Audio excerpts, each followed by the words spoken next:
Kıymetli izleyenlerim, herkese merhaba. Yayınıma hoş geldiniz. Bir bahçe videosuyla da karşınızdayız tekrardan. Bahçemizde böğürtlenlerimiz var. Şöyle gördüğünüz gibi. Tabi her yıl bakımını yapmak gerekiyor. Böğürtlenlerin tabi bakımını budama yapacağız. Eğer çok sıksa da seyreltmemiz lazım. Burada gördüğünüz gibi ben buraya bir kök dikmiştim. Ama bahçemizin her tarafını kapladı. Yani yaklaşık böyle bir 10 metrekarelik bir alan, hatta 15 metre karelik bir alanı kapladı. Yani böğürtlen dalının değdiği yeri kök salaraktan çoğalıyor. Mesela şöyle göstereyim. O tarz bir çoğalma var mı? Evet. Mesela şu dalımız mesela ucu yere gelmiş. Şöyle bir sökeyim ben. Mesela bakınız bu ucu yere gelmiş. Şuradan sökeyim. Tabii kırıldı ama ben şöyle bunu sökeyim. Bakınız şöyle kök salmış. Yani çok rahat çoğaltılabilen bir bitki türüdür böğürtlen.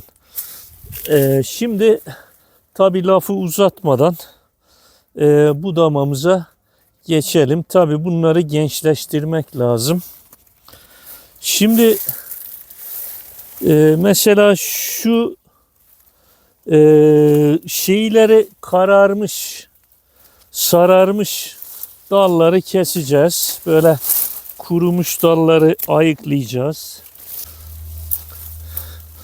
Mesela şu dal eski bir dala benziyor. Uçları artık sararmış.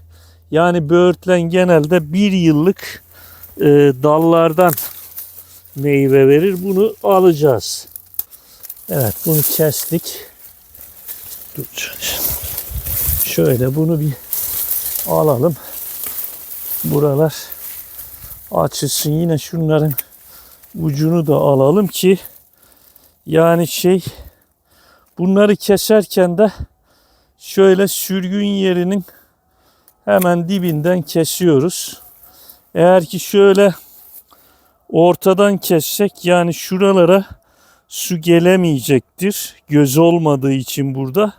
Ama şuradan kestiğimiz zaman buraya kadar dal kendini koruyacak, su alacak. Yine şurada bakınız şeyler var. Eski dal. Mesela şunlar bakınız kızarmış. Yani bu 2 yıllık bir daldır muhtemelen. Bunu da kesiyoruz. Yine şurada bakınız sararmış ve kurumuş dallar var.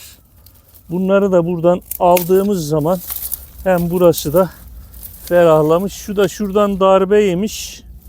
Bunu da keselim. Şöyle buralar ferahlamış olsun.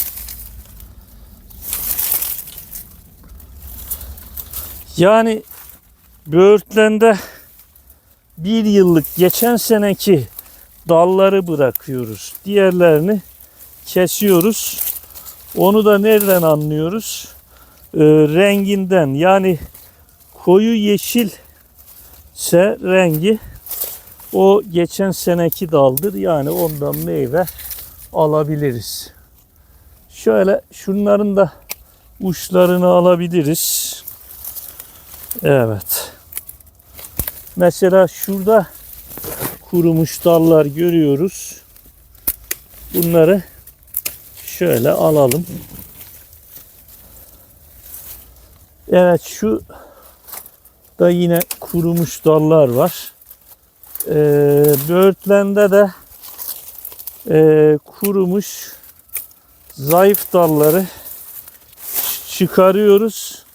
Yine aşırı uzamış dallar da varsa onları da biraz kısaltmamız lazım.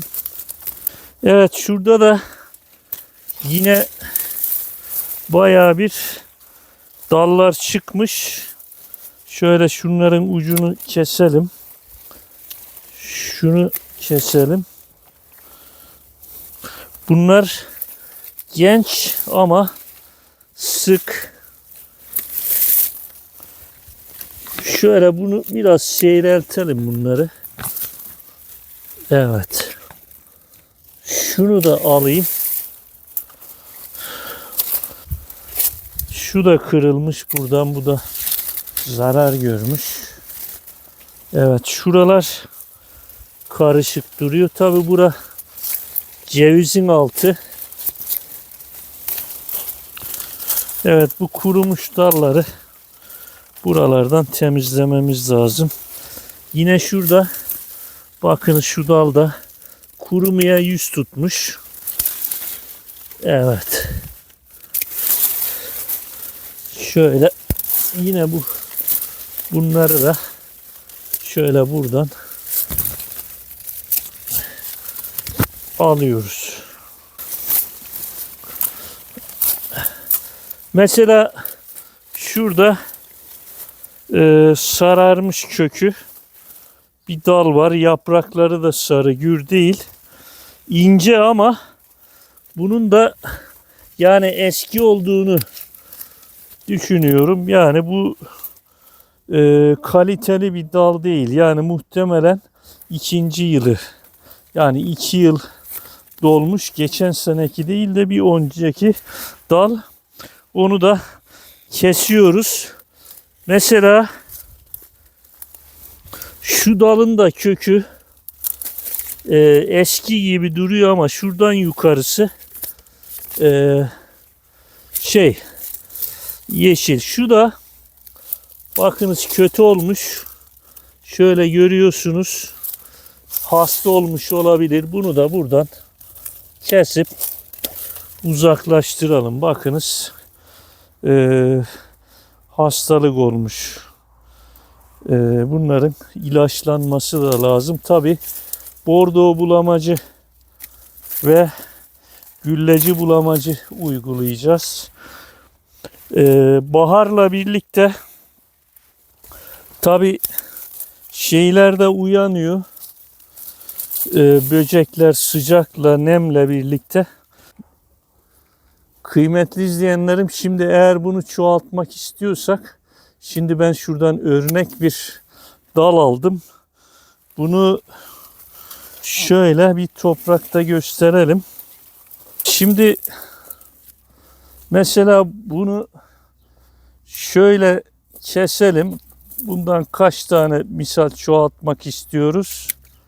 Şöyle kesiyoruz. Evet. Şuraya şöyle şuradan bir çizik atıp hafiften bıçakla mesela şöyle toprağa koyduğumuz zaman bu kendiliğinden yani şey olur. Çoğalır, köklenir, filizlenir.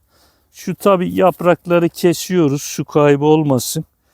Yine buna da şöyle ufak 2 tane çizik atabiliriz. Yine şöyle koyduğumuz zaman şu şekilde yani bu çoğalır. Bu çok güçlü bir bitki. Şu yaprağı şöyle keselim şuradan. Ve yine buna da şöyle bir çizik hafiften. Şöyle toprağa koyduğumuz zaman bunu istediğimiz yere götürüp dikebiliriz.